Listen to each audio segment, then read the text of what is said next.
మహబూబ్నగర్ మున్సిపాలిటీలో ఒక్కొక్క డివిజన్లో ఒక విచిత్రమైన పరిస్థితి, కానీ దివిటిపల్లిలో ఒక విచిత్రమైన పరిస్థితి. బ్రేకింగ్ న్యూస్ తీసుకొచ్చింది జేసీఎల్ న్యూస్ టీవీ. చాలా కాలం నుంచి వెయిట్ చేస్తూ ఉన్నాం ఈ వార్త ఎప్పుడేద్దామని. ఒక వ్యక్తి సర్పంచ్ ఎలక్షన్లో వేరే ఊర్లో ఓటు వేసి ఇప్పుడు అభ్యర్థిగా పోటీ చేస్తున్న వైనం. పూర్తి వివరాలు ఈరోజు సాయంత్రం జేసీఎల్ న్యూస్ టీవీలో ఎక్స్క్లూజివ్గా వస్తుంది. Don't miss JCL news TV in the evening. పార్లమెంటులో రాహుల్ గాంధీ రాజ్యాంగాన్ని కాపాడుదామంటారు, గల్లీలో ఆ కాంగ్రెస్ నాయకులు రాజ్యాంగానికి తూట్లు పొడుస్తారు. 2 నెలల క్రితం సర్పంచ్ ఎలక్షన్లో ఓటేసిన అభ్యర్థి నేడు కార్పొరేటర్గా పోటీ చేస్తున్నాడు. ప్రశ్నిద్దాం రండి. పైసలు బియ్యం రిటర్న్ తీసుకున్నాడంట, నిజమా అబద్ధమా? తీసుకుని తెలిసింది కానీ ఎవరో తెలియదు అంతా. ఓకే, అయితే ఆడ ఓట వేసిండు, ఇక్కడ మళ్ళీ పోటీ చేస్తుండు. దీనిపైన నీ అభిప్రాయం ఏంది? ఒక ఇట్లా చేయొచ్చా? నువ్వు యూత్ కదా, ఓటు అమ్ముకుంటావా, నిజ దిగేస్తావా? రైట్. ఊర్లో ఏం సమస్యలు ఉన్నాయి?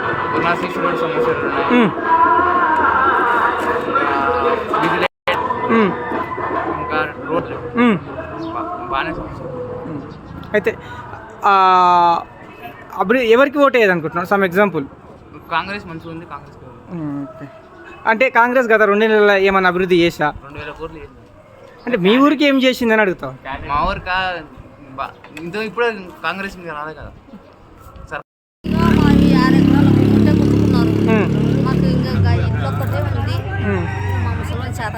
6 ఎకరాలు ఎవరు గుంజుకురాక? ఎందుకు? ఓకే, మరి నీకేం కాంపోజిషన్ ఇయ్యలేదు? నష్టపరిహారం గైరాన్ పొలమా ఎట్లా? పట్ట లోన్లు తెచ్చుకున్నాము, లోన్లు కట్టుకున్నాము, పాస్ బుక్లు ఉన్నాయి, అన్నీ ఉన్నాయి. ముసలోనికి చెవులు వినిపించకుండా సర్టిఫికెట్ తెచ్చిన. సర్టిఫికెట్ తెస్తే సర్టిఫికెట్ వాళ్ళ చేతుకోయింది. మా ఇంటికి రాలేదు. వాళ్ళ చేతుకోతే 2000 చేసింది. 4000 ఇవ్వాలి కదా. 4000 ఎవరికి ఇస్తలేరాక? చేస్తామన్నారు కానీ చేయలేదు, పెంచలేదు కదా.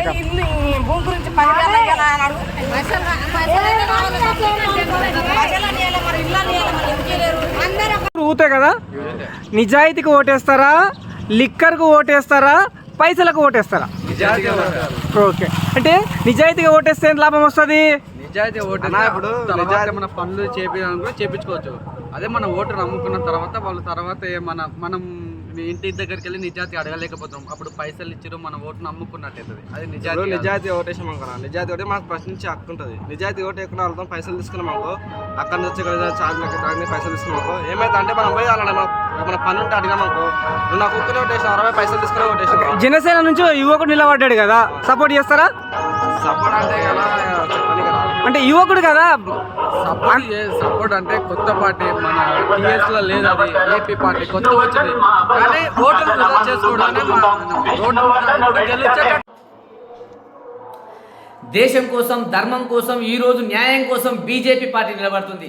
ఆ బీజేపీ పార్టీ కార్యకర్తగా ఈ ఊర్లో జరుగుతున్నటువంటి అన్యాయాన్ని, ఈ ఊర్లో జరుగుతున్నటువంటి సమస్యలను, ఈ ఊర్లో జరుగుతున్నటువంటి వ్యవస్థను, ఎవడైతే ఆ వ్యవస్థకు కారణమవుతున్నాడో వాన్ని ప్రశ్నించేటువంటి వ్యక్తిగా, మీకు న్యాయం చేసే వ్యక్తిగా నేను మీ ముందరకు వచ్చున్నాను.